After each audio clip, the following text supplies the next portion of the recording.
ಶ್ರೀ ಗುರು ಬುದ್ಧ ಬಸವ ಅಂಬೇಡ್ಕರ ಹರಳಯ್ಯ ನಮಃ. ನಾನು ಮಾದೇವಪ್ಪ ಯಲ್ಲಪ್ಪ ಹೊನ್ನಕಸ್ತೂರಿ, ಭವಿಷ್ಯಲಿಂಗ ಹವಾಮಲ್ಲಿನಾಥ್ ಮಹಾರಾಜ್ ಆಶ್ರಮ ಮನಗುಳಿ. ಶ್ರವಣ ಮಾಡುತ್ತಿರುವ ಎಲ್ಲ ಸದ್ಭಕ್ತರಿಗೆ ನನ್ನ ಶರಣಾರ್ಥಿಗಳು.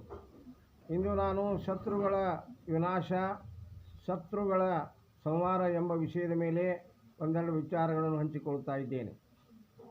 ಯಾರು ತಮ್ಮ ಬದುಕಿನಲ್ಲಿ ಸಮಸ್ತ ಜೀವಿಗಳಿಗೆ ಲೇಸನೆ ಬಯಸುತ್ತಾರೆ, ಸಮಸ್ತ ಪ್ರಾಣಿಗಳಿಗೆ ಒಳಿತನ್ನೇ ಬಯಸುತ್ತಾರೆ, ಸಮಚಿತ್ತದಿಂದ, ಸಮಬುದ್ಧಿಯಿಂದ, ಸರಳತೆಯಿಂದ, ಸರ್ವ ಸಮಾಧಾನದಿಂದ ಯಾರು ಬದುಕುತ್ತಾರೆ ಅಂಥವರಿಗೆ ಶತ್ರುಗಳು ಬೆನ್ನು ಹತ್ತುತ್ತಾರೆ, ಅನೇಕ ತೊಂದರೆಗಳನ್ನು ಕೊಡುತ್ತಾರೆ.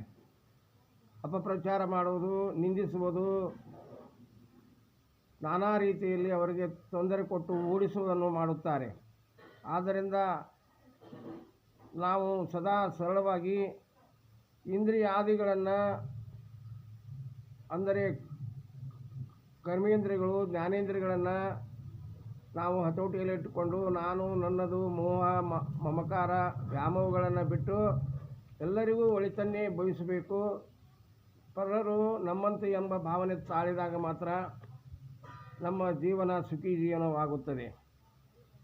ಯಾರು ತಮ್ಮ ಹಿತಕ್ಕಾಗಿ ಬದುಕುತ್ತಾರೆ ಅವರು ಎಂದೂ ಸುಖವಾಗಿರುವುದಿಲ್ಲ. ಇನ್ನೂ ಬೇಕೆಂದೇ ಅವರು ಬದುಕಿ ಹೋಗಿಬಿಡುತ್ತಾರೆ.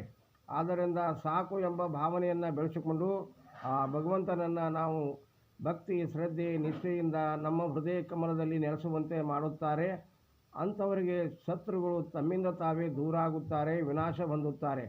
ಅಂತಹ ಶತ್ರುಗಳ ವಿನಾಶವನ್ನು ನಾವು ಕಾನೂನು ಎಂದು ಹೇಳುತ್ತಾ ಎಲ್ಲರಿಗೂ ಶರಣಾರ್ಥಿಗಳು.